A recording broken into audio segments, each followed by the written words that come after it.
and other criminal offenses.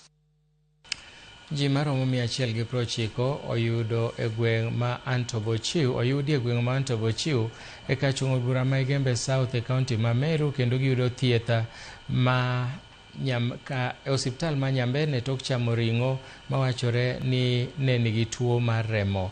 Kanowuoyo gi jofwamb weche, jatend osiptal Ogidho Wachira olero ni jotuogo nochopo e od thieth ma ka giywago ich kach, kendo tok timonegi pim ne oyudi ka gin gi tuo mar aremo.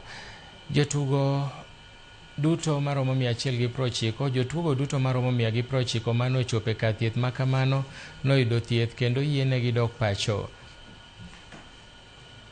7 of them had symptoms.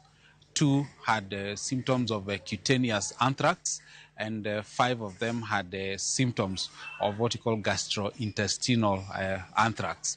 So all of them are in stable condition. None of them has needed admission.